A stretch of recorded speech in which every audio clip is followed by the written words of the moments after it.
इतिल देखो ना वो अंते गोठिया थो ध्यान कथम रहा है अंते नहीं आई नहीं। हाँ प्रेम से बोल दुर्गा मैया की जय। लोग लड़का बना थे जब का बैठे थे ब्रह्मा बना है। हाँ और हमारे ज्यादा दूसरा जीव बना थे भगवान मन से मन के ज्यादा 10 महीना में एक ठन लड़का 10 महीने में तो आते का अब 7 महीने में सधोरी 8 9 10 अब बस खत्म करना तमाशा कहा 10 महीने में एक ठन ज्यादा बोनस में 2 ठन कैसे एक के दिखते या कहते जावर जी हैं बहनी हम कैसे पोसा था तेल हम जान मन से मन के 10 महीना में ज्यादा 2 ठन कैसे और कुकुर के 6 ठन और हम मात्रा में कुकरी के 40 ठन अंडा मुर्गी के वो सुकुरदुम हो जाता है 40 ठन अंडा एक बेवाट में 2 बेवाट में 80 ठन 3 गांव हो गए 150 और मन से मन के 150 होती था कते का राशन कार्ड बनती वो सरकार कति चौला बंद करो रे नहीं सकन कल दे बोल के यहाँ एक जन बेटा बहु हेते कर तो राशन नहीं जुड़ा थे 150 कहाँ देते। प्रेम से बोल दुर्गा मैया की जय। ब्रह्मा कर पहुंच के हाथी कहल लग गए महाराज बहुत सागर में सब लोग बरोबर जन्म दे कागा कते हाओ तापन लइका जी आप और मोन लइका मर्डर करवा दिस कौन है शंकर जी है। प्रेम से बोल दुर्गा मैया की जय। कते ले भाई तो रिपोर्ट ला दर्ज करा था मैं के जन नहीं जाऊं तब विष्णु ले घूकी हां नहीं ब्रह्मा और विष्णु दोनों जन कैलाश में आ गए आओ महाराज कते आओ नहीं ते मर्डर केस की रिपोर्ट। प्रेम से बोल दुर्गा मैया की जय। कैसे अपन लइका जी आप और दूसरा के लइका मुड़िल कटवा दे महाराज कैसे अब वो रिपोर्ट करे और वो लइका ओकर मार के तोर हजी गे तम पार्वती जैसे दुख रही से तैसने तो हथनी ल झलोक दुख है का माता तो है का। प्रेम से बोल दुर्गा मैया की जय। अब हमी मन सियाना न हमी मन गलती करबो कैसे बन। प्रेम से बोल दुर्गा मैया की जय। शंकर जी कहते हाउ जी अब मर्डर तो हो गए माता लतरोनत पड़ी दुख है कैसे करा बोला जी आ भाई कैसनो करके वीरभद्र कहते ए वीरभद्र कैसे औ जा रे मुड़ी नानबे की हिस वीरभद्र कहते ता तो लइकल जी आए बर ओकर मुड़िल काटे एकल लइकल जी आए बर औ काकरो मुड़िल काट हूं वहु रिपोर्ट करही तहन औ मुड़िल काट हूं तब मैं मर्डर करे बर जन्म ले हूं उद्दे मोला प्रकट करे और दक्षक मर्डर करवाए कैसे अभी ये दे हाथीक मर्डर करवाए अब हाथीक मर्डर हो गए तोला जी आए और दूसरा मर्डर करवाबे तब मैं मर्डरेज करे बर जी नाम जन्म धरे हूं का कैसे एल बुन मुड़ी जी आदे मैं मर्डर नहीं करात रहा हूं है नहीं अरे नहीं जाबे कैसे बने तब वही गति चलते रही महाराज फिर दूसरा मुड़ी नान हूं तो फिर वो रिपोर्ट करही फिर ओकर नान हूं तो फिर रिपोर्ट करही तब मैं मर्डरेज केस में फंसे रहा ओकरे बार मोर जन्म होए का। प्रेम से बोल दुर्गा मैया की जय। त कैसे करा कथेला बिन मुड़ी बना बिन मुड़ी जिया दे हथनी लगते ऐ नहीं कैसे करो वो कहीं हो कैसनो कर बाबा फिर हमार लइका जी जा ऐसे की का बात मोल लइका मुड़िल काट के तो लइकल जी आ औ काकरो महतारी के बेटल काटबे तो वो मोला दुख है तैसने तो बहुत दुख होई का त काकरो हत्या मत होए ए लइका मोर जी जा त हाथी नहीं बने दूसरा जीव बन ही कते कहीं जीव होए बना तो हमार लइका जियत रही है नहीं गन मन लगत एक काम करो रे हाथी पीठ खोल दे। प्रेम से बोल दुर्गा मैया की जय। बोल मंथन कर दी और शंकर जी नानी तेल दोनों हाथ में थपक दी शंकर जी 4 ठन गोड़ेती और बीच में हेडलाइट लगा दी हेलो जन यहू दहर जाबे की एक नाव का नाव रही महाराज कथे एक नाव जी के करा होई एक नाव जी के करा होई एक नाव जी के करा होई एक नाव जी के करा होई एक नाम के करा होई के करा कैसे त हाथी की चौक के बनाए ते नान मुन के करा थोरेगा पथलोल के करा हाथी तीरे पावर हो। प्रेम से बोल दुर्गा मैया की जय। हां वही केकरा के तो वर्णन करे अजूबा फिल्म में अमिताभ बच्चन ऐसे सिकलम बांधे रहते थे ऐसे काटे नहीं हुई तो है अभी केकरा काटे सकी एक ठन धागल केती धागल काटे नहीं सके थे कैसे वही केकरा दादा तब मोर उद्धार कैसे होई महाराज ऐसे की हिसनी तब शिव जी कहते द्वापर में कृष्ण अवतार ली और कृष्ण अवतार ली ही ना हाँ तब तो उद्धार कर ही वो हाँ तोला आशीर्वाद दी कृष्ण चरण लपाबे तो उद्धार हो जाए फिर हाथी बन जाबे जी। प्रेम से बोल दुर्गा मैया की जय। वही पथलोल केकरा है जे हाथी के ऐनी बच्चा है जे पथलोल केकरा बना है और में अतका पावर रहे ते हाथी जैसे बल। प्रेम से बोल दुर्गा मैया की जय। हां ये दे दादा ओकरो महतारी का आत्मा शांत हो गए प्रथम पूजनी देवता बन ही कही के शिव जी आशीर्वाद दे कौन लापन लइका तो देवता मन में प्रतिशोध होगी स्वार्थी ना देवता मन कथे सब ले बड़े देवता शंकर जी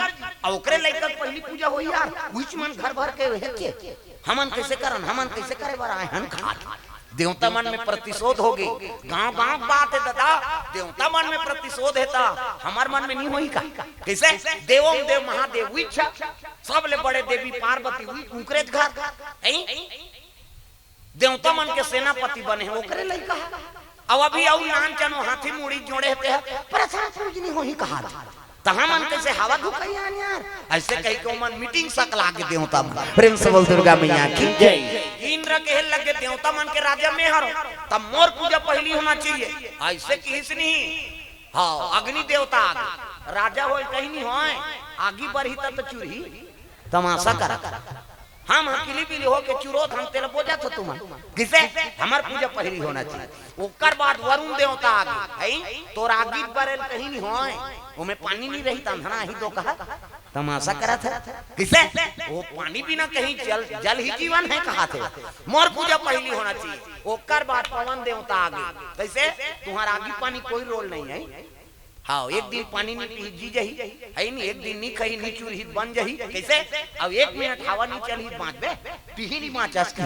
प्रेम से बोल दुर्गा मैया की जय पवन देवता मेरा नाम है मेरा पूजा पहली होना चाहिए देवता विवाद हो गएगा मोर पूजा पहली हाँ औलान बे मोरोगी रही कला बना होता तैयार हाथ तो ऐसे टमड़ात रही हमरो जी जुड़ात रहता प्रेम से बोल दुर्गा मैया की जय अच्छा करत बेचारा घेरी बेरी नाना थे औ नान है प्रेम से बोल दुर्गा मैया की जय हां ले समय देख के पढ़बो है नहीं हां ले बैठ ले वो धूमे हो जाबे प्रेम से बोल दुर्गा मैया की जय सुंदर देवता मन में विवाद हो गए हमार पूजा पहली होना चाहिए हमार देवता में इंद्र कथे विवाद नहीं करन भैया चलो ब्रह्मा जी कर जाबो वही मन फैसला करही तो जम्मो देवता कहां चले लगे ब्रह्मा करा हां त्राहिमाम प्रभु कथे का होगी बात ऐसे महाराज कैसे ऐसे ऐसे ऐसे अब ऐसे ऐसे ऐसे ऐसे ऐसे ऐसे तान ऐसे ऐसे काकर पूजा पहली होना चाहिएगा किसका ब्रह्मा कथे मैं नहीं बता सको दादा एला कहूं वो मुंह फूलो ही ओला कहूं वो मुंह फूलो ही कैसे पवन देवता कही दे तो पानी नहीं गिरही दुनिया मर जाही कैसे पानी कही दे तो हवा करे नहीं रही मानसून कहां लही कैसे आगिल कही दे कैसे ते मन दोनों नाराज हो जाही मैं नहीं बता सको त कौन बताई कहते चलो विष्णु जी कर जाबो विष्णु जी कर पहुंचे लग गए क्षीर सागर में सोए है विष्णु लक्ष्मी पैर दबावे हो राम क्षीर सागर में सोए है विष्णु लक्ष्मी पैर दबावे हो राम लक्ष्मी पैर दबावे हो राम लक्ष्मी पैर दबावे हो राम नाम के टिकट कटा ले गाड़ी छूटने वाला है राम नाम के टिकट कटा ले गाड़ी छूटने वाला है राम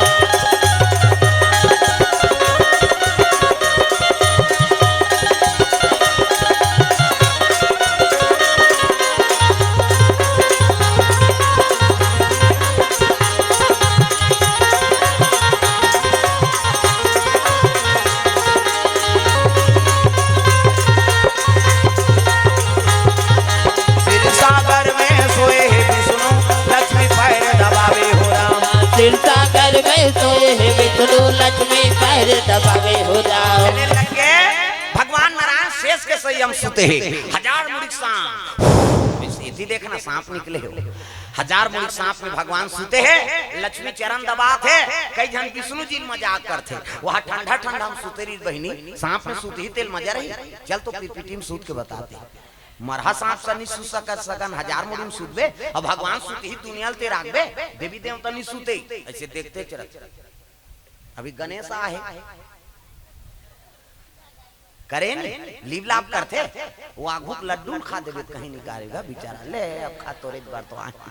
ऐसे और हमन हां 11 दूनी 22 घाम आरती करत हन 11 दूनी 22 घाम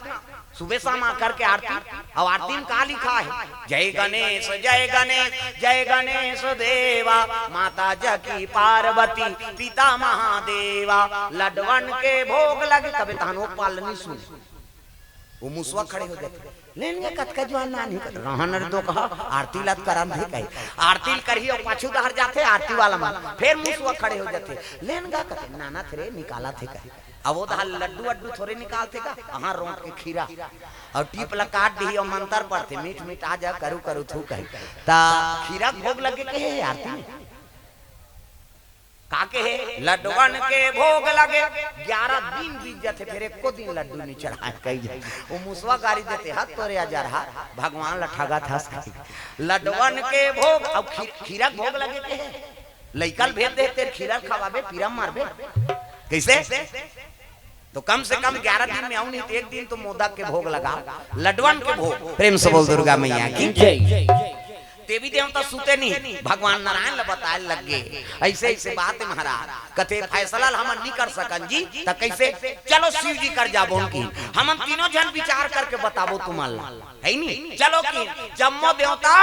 भगवान नारायण ब्रह्मा जी और जम्मो देवता पहुंचे लगे कहां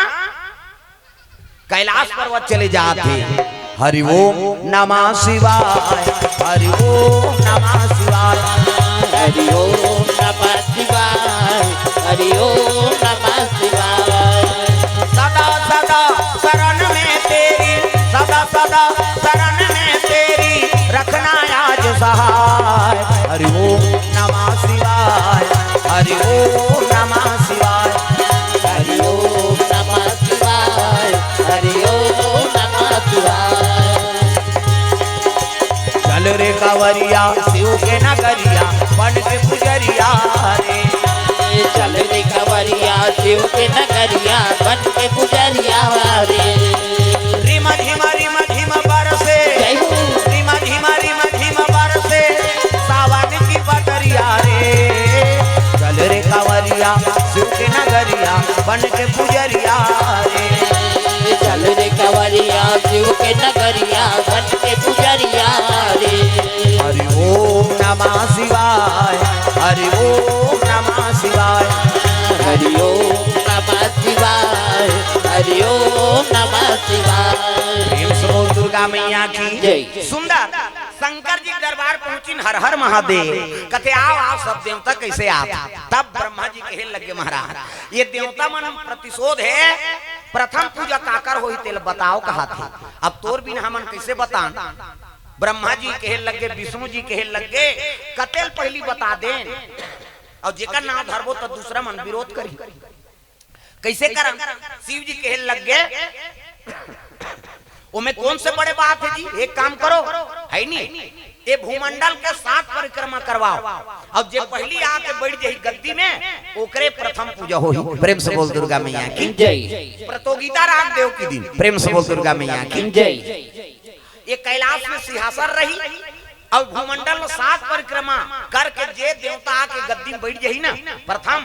ओकरे प्रथम पूजा होई बात खत्म करो ऐसे ही तत् देवता मन कथे हाव हाव अच्छा कहा थे कि जे कर्म करी ते कर प्रथम पूजा होई त कते दिन करबो दौला कथे एतवार के राखो की प्रेम से बोल दुर्गा मैया की जय रविवार के दिन राख दो शिव जी के फैसला सुन के देवता मन खुश हो गए अपन अपन वाहन में दौड़ना है और जे पहली घूम के आ जाही ओकरे प्रथम पूजा होई की गा सब देवता मन तैयारी करत है अपन अपन वहां लखवा थे हां एरावा थाती 7 ठन सोर तेला बोझवात बने दौड़बे दोकानी भगा भग दो कही इंद्र देवता चंद्र देवता हिरण लखवा थे कैसे सब देवता का अलग अलग वाहन सब अपन अपन वाहन मल्ला हां हवाए लग गए तब देवतम गिनती गजानन और सदानंद दोनों है कार्तिक जलो के कार्तिक के मजूर अब ये का मुसवा काकर गजानन महाराज है नहीं सब लोग टेंशन है लेकिन गजानन ला कोई टेंशन नहीं प्रेम से बोल दुर्गा मैया की जय दुख में दुखी ना सुख में सुखी प्रेम से बोल दुर्गा मैया की जय सदा आनंद से जीने वाला ओकरे नाम गजानन है दादा वो दुख में दुखी नहीं होए ना सुख में सुखी नहीं होए प्रेम से बोल दुर्गा मैया की जय सब देवता टेंशन है मैं पहला आ जाती हूँ कहीं लेकिन गजानन ला कोई मतलब नहीं है नहीं सब घर रविवार के बिहनिया हाँ बेर उठते पहुंच के दादा अपन अपन वाहन में सब तैयार होके हाँ अपन अपन कार्तिक जलोक मजूर में बैठ के खड़े हो गए एक के जन देवता नहीं आ रहा है कौन गजानन वो सूत के नहीं उठे रहा है प्रेम से बोल दुर्गा मैया की जय सब देवता देखी तब माता पार्वती कहे लगी गजानन उठ ना बेटा तहु देवतास गा कैसे अब ते दौड़ में भाग नहीं ले चल दे मां कहते हो सब जनब सिटी पर आया है बेटा अलवा जलवा नहाओ चल हां नहीं खोरी और नहीं खोरी तब खवैया है तो कर खात ले तो वो प्रतियोगिता सिरा दे तो एक काम कर कैसे ये लड्डू धर ले जा उधर दौड़त दौड़त खाबे की हां हर ये लड्डू ला अब है नहीं धमेला अब मुसवा नान चन मुसवा गा प्रेम से बोल दुर्गा मैया की जय कुसुवा मुसवा के चढ़ैया चढ़ैया देह ज्ञान के देवैया गजानन तार लेना होगा जानन स्वामी होगा जानन तार लेना होगा जानन स्वामी मुसवा के बैठैया मुसवा के बैठैया देह ज्ञान के देवैया गजानन तार लेना होगा जानन स्वामी होगा जानन तार लेना होगा जानन स्वामी चढ़ैया मुसवा मुसवा के चढ़ैया देह ज्ञान के देवैया गजानन तार लेना होगा जानन स्वामी होगा जानन तार लेना होगा जानन स्वामी तार लेना होगा जानन स्वामी होगा जानन तार लेना होगा जानन स्वामी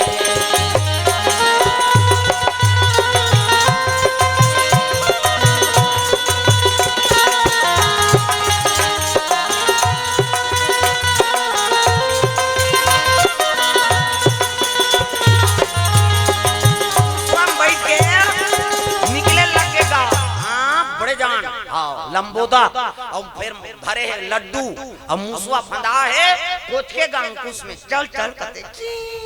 कहीं को आइस गा बोला देखें तो सब देवता मने मन में हंसा थे यहू दौड़ी जी कहा है नहीं यहू दौड़ी अरे तो कैलाश से नहीं निकले सके ये पाछू आयन पहला है प्रेम से बोल दुर्गा मैया की जय का करे गजानन महाराज ऐसे तेरा शिव जी देखदारी हां काय पीरा वाला कोचा कब्बड़ गोठिया थे चुपे नहीं रहा तोर है नहीं तोर पोल पट्टी खोल दूं मैं हम मनसन भात खाल बैठी ते देरी हाथ में खाते हो हां ते बोरा मात्रा बे मैनी गोठिया कर मतलब नहीं मोर सब दर ध्यान रख सब जन हमन जेवनी हाथ पे खात हन तो वो ये में जमा थे मैं कहा तो कहीं हो गए का कहीं अब यहां देखतो तो कर हाथ बने तमाशा करत हूं गोठिया बे औ हल्ला करबे प्रेम से बोल दुर्गा मैया की जय अब खाई हाथ में खाती दा खाई हाथ में खाना चाहिए नहीं तो ये धोई हाथ में खा प्रेम से बोल दुर्गा मैया की जय हां चलो भजन करो विज्ञापन हो जाते हां औ हल्ला करबे का इधर औ करबे तो औ खोलूं तो प्रेम से बोल दुर्गा मैया की जय मुसवा बैठ के ऐसे नहीं सब देवता देख के हंसे लग गए रे एक काला दौड़ी भैया शंकर जी कहे लग गए भगवान ये दुराकार भाग ले थोई प्रेम से बोल दुर्गा मैया की जय लेकिन एक जन गजानन देख के मन आनंद काकर पार्वती की प्रेम से बोल दुर्गा मैया की जय आई मोर छोटे बेटा झलोक भाग ले थे दई मात ममता बड़े ना और माता पूर्ण विश्वास रखे अपन लइका ऊपर प्रेम से बोल दुर्गा मैया की जय पार्वती हंसा ताक बैठ गए गजानन सब ले छेव में गा हां और छेव में बैठे मुसवा तीरा तई से कथे हां दौड़ी का अब कथे हां एक ठन लड्डू दे महाराज ले धर बहुत दो खा के लड्डू दी से खाई से लड्डू खाते ती सिटी पर एक शुरू होगी प्रेम से बोल दुर्गा मैया की जय हां भूमंडल जे 7 परिक्रमा करके आ जही अब ये सिंहासन में बैठ जही पहली ना हां वही प्रथम पूजनी देवता होई कैसे सब देवता की नजर सिंहासन में है लेकिन गजानन सिंहासन नहीं देखी कैसे अरे हम कर्म में नहीं करे ना उस सिंहासन देख के का कर प्रेम से बोल दुर्गा मैया की जय जैसे सिटी पर देवता मन गन गन अपन अपन वाहन में कई किलोमीटर निकल गए प्रेम से बोल दुर्गा मैया की जय हमारे कोर्रम अपन अपन वहां ला जानर दो कहा मोला पहली आना है कहीं सन सन सन सन सन सन वो तो पलट झपकते कई किलोमीटर ला नहा गएगा देवता मन है नहीं ये सिटी पर गए कहीं जानत नहीं है बेचारा गजानन हां और जान बेटा के पार्वती जल्दी लो कहते हां ले चल रे की तब मुसवा तिरिस गा ची ची कह के ब्रह्मा विष्णु है नी शंकर जी मुड़ी धाली से पूरा का बराई सही। ये तो कैलाशे ली निकले पाछू झलक नहीं आए कैसे एको कनी दौड़ती ते पछुआ आगे कते तो पछुआ तक नहीं। ये तो कैलाशे ली निकले सक। हाँ तो बर्फ जमेगा दंदन दंदन उतारा थे बड़े जहां लंबोदार भूसवा मुसवा पसीना हो गए। हाँ चक्का गड़ा थे ची ची ची कहीं गिरेगा एक कनी उतरी से 1 किलोमीटर तहां एक ठन लड्डू दे महाराज कतरो कहा ते जत्का खावे तत्का खाओ हो रे लेकिन दौड़ तो रे कत एक ठन देनगा खाए नहीं नाश्ता नहीं करे हनते है नहीं। ये लड्डू दू ठन खा दारी से मन कई किलोमीटर निकल गए। वो कैलाशे ले उतरे है ये मन सब देवता गनगन गनगन अपन वाहन में जाते तो उतिल एक संत आत रहा है कौन है नहीं हरि गुण गावत बिना बजावत नारद मुनि चले आवा तेरा। हरि गुण गावत बिना बजावत नारद मुनि चले आवा तेरा।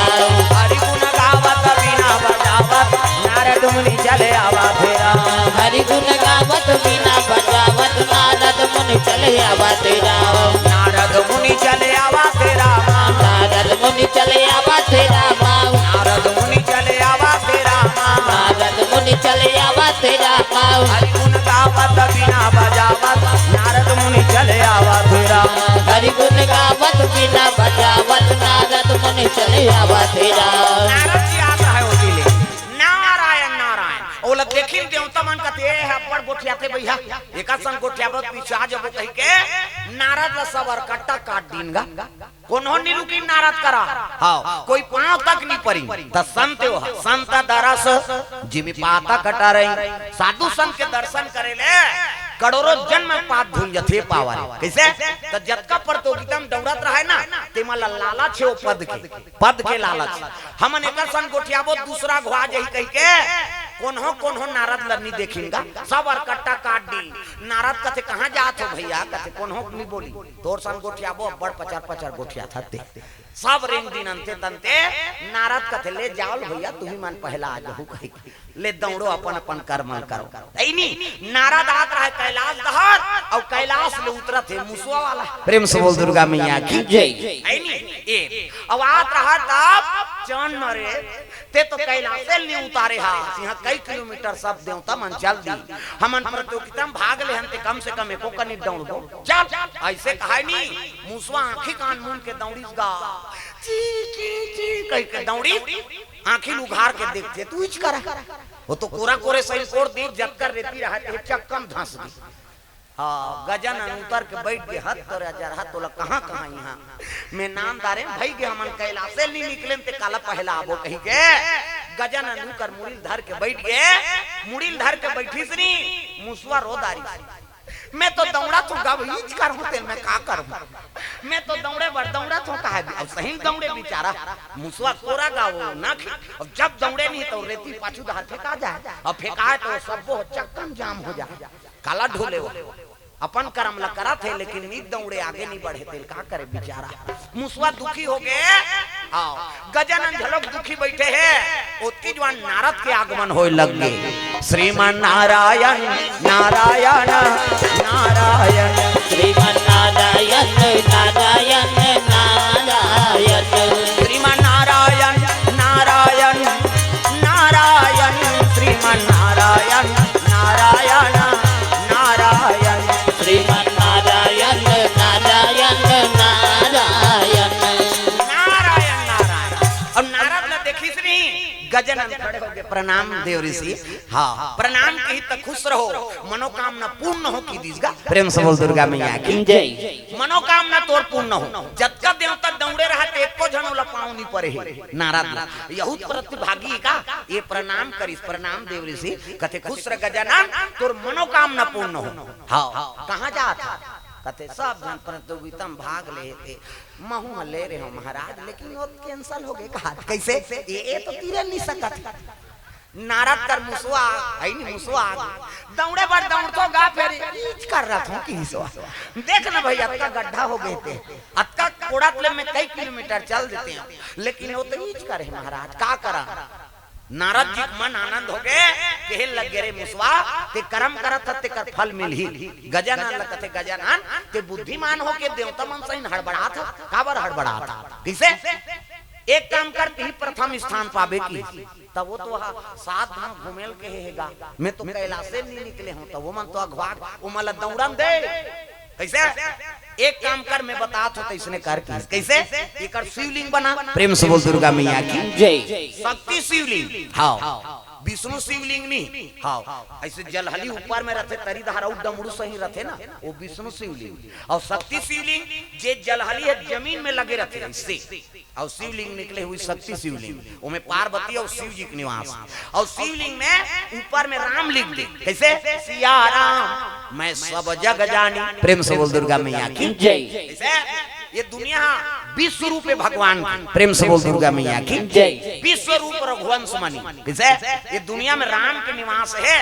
और हर जीव में राम के निवास है। सिया राम मैं सब जग जानी, अब भूमंडल 7 परिक्रमा करल के है का, हाँ तो शिवलिंग बना ले, शक्ति शिवलिंग, ऊपर में राम लिख दे, और ये 7 परिक्रमा कर और जा गद्दी में बैठ जाए, तहन पहला आ जाऊं कथे कौन हो काटे नहीं सके, ऐसे किस गा मुसवा खुश होगे इला घूमेल कथा से महाराज कथे आओ के गांव 7 गांव हते 21 गांव घूम दूं कहा था, अरे 7 गांव घूम दादा 21 गांव बात नहीं, ऐसे की सब गजानन कथे आप सब जबे रे कथे हां महाराज, फिर एक ठन लड्डू औ दे की सो ऐनी कथे ले सब बोल धारदार सब बोल खादा ले, ऐसे की 21 लड्डू और बैठीस गा गजानन और वही हाँ पूरन विश्व मान के ऐनी घूमे लग गई, प्रेम से बोल दुर्गा मैया की जय। भवानी शंकरो श्रद्धा विश्वास रूपनो, श्रद्धा रूप पार्वती, विश्वास रूपी शिव जी, और विश्व रूप कौन हरे राम, प्रेम से बोल दुर्गा मैया की जय। विश्व रूप रघुवंश मणि, हाँ ये दुनिया में जतका है जीव सब में राम समा है नहीं, हर जीव में ब्रह्मांड राम समा, प्रेम से बोल दुर्गा मैया की जय। यही मान के ते विश्वास से घूम और जाके गद्दी में बैठ जाकी, मुसवा वही मेरे घूमे लगेगा तर तर तर तर, एक भावर घूमी से पूरा विश्व में भूमंडल में एक भावर मुसवा चिन्हा, ये दौड़त रहा अगवाए रहते मन या ये कति बुला गया, ये जगह ढूंढनी गई इच कर गए मुसवा कतक दौड़ी और मारे बकला कुदरत ले मारे अपन महल्ला है नी, एक भावर का कथा से 2 भावर के चिन्ह पर गए, 3 भावर 4 भावर, ये ती शिवलिंग ल घुमत जाए ओती भूमंडल में मुसवा चिन्ह पर जाए, प्रेम से बोल दुर्गा मैया की जय। ये एके भावर नहीं घूमे है, 7 भावर हो गए, आके मुसवा वाला गद्दी में बैठ गएगा, मुसवा कथ ले आवा घूमैया माने खा, मुसवा पावर बढ़ गए, गजानन बैठ गए, शिव जी के लग गए, ये कारा बैठ गए हो ही कहा, वो मंत्र देवयल का जाने कौन मंत्र देते, प्रेम से बोल दुर्गा मैया की जय। तो भगवान ले बड़े गुरु, प्रेम से बोल दुर्गा मैया।